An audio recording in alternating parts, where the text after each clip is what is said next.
Hey guys, what's up? Today I want to talk to you real quick about the Christmas tree. There's a lot of talks out there from a lot of people saying that, in the book of Jeremiah chapter 10, the Bible forbids, people, having Christmas trees in their homes or in their churches. And they call it a, act of paganism. And any Christian author or whatever that sanctions, having Christmas trees, automatically they're like a false prophet or a false person or whatever it may be. But is Jeremiah chapter 10 really saying that it's wrong or pagan to have a Christmas tree and bring it inside of your house or your school or whatever it may be, or your church, right? Is that what the Bible really is saying? Let's take a look. In Jeremiah chapter 10, notice what the Bible says.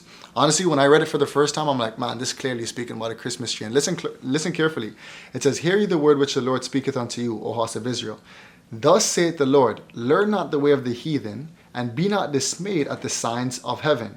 For the heathen are dismayed at them.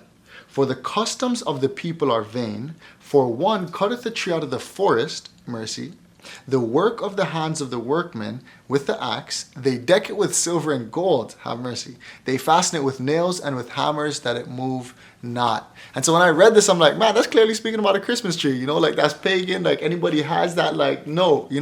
But then what I really had to do is, instead of sort of regurgitating other men's ideas and becoming a reflector of another man's thoughts, I really had to, study this passage for myself and see whether or not this is actually what the Bible was saying. If you ask yourself the question, when Israel committed idolatry, did they worship trees?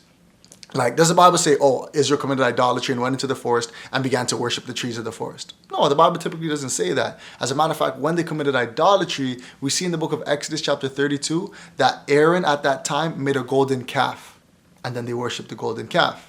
Right? In Daniel chapter 3, we see that Nebuchadnezzar made something that looked like an actual man with a head, breasts and arms, and legs and a belly, and etc., etc. And that's what he commanded the people to worship. And so often in the Bible, when you study, we see that they made these images of things that we see today. Right? Romans chapter 1 makes this even more clear, and we're going to see what types of things the pagans or even Israel at times made when they fell into idolatry. And in Romans chapter 1, notice what the Bible says in verse number 22. It says, speaking about the pagans or the heathens, or even sometimes Israel, have mercy, "professing themselves to be wise, they became fools," verse 23, "and changed the glory of the uncorruptible God into an" what? "An image made like unto," notice this now, "made like unto corruptible man," 1, "and to birds," 2, "and to four-footed beasts," 3, "and to creeping things," 4. And so here we have a practical picture and example of what these people made when they made images to worship. We see men, birds, beasts, four-footed beasts, and creeping things. We don't see they made images of trees and worship trees, nah. And so with this sort of, when these scriptures started to come to my head now, I came back to Jeremiah 10. I'm like, hold up, let me really see what this is saying. And in Jeremiah 10 and verse 3, the Bible says, "For the customs of the people are vain. For one cutteth a tree out of the forest." But notice what the Bible says, "the work of the hands of the workmen with the axe."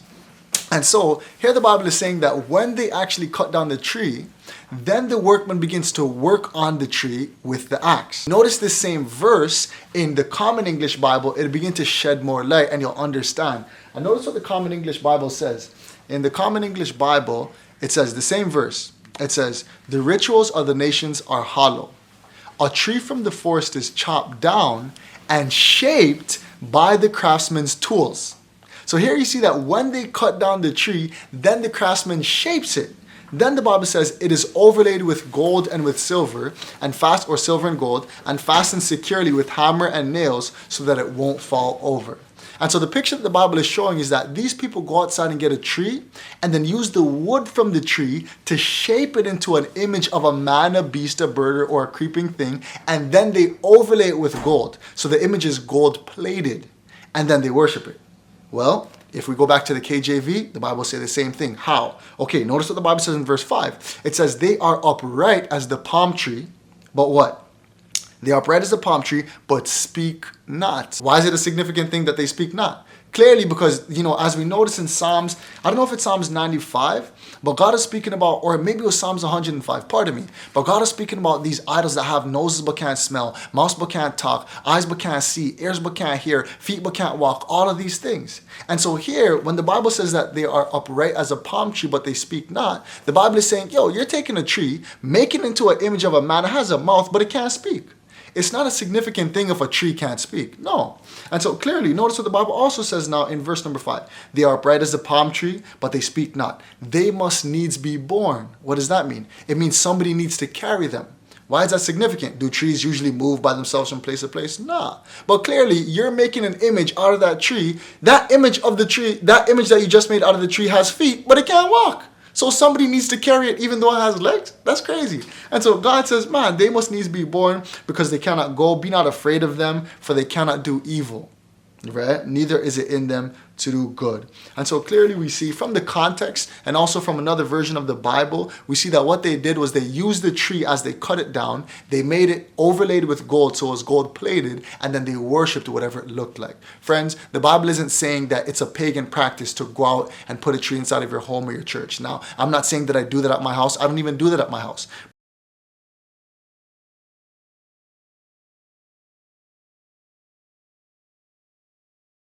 But I'm saying that you can't necessarily say that, oh, somebody's pagan just because they have a Christmas tree in their church, or an author is a false prophet if they sanction having a Christmas tree. You see what I'm saying?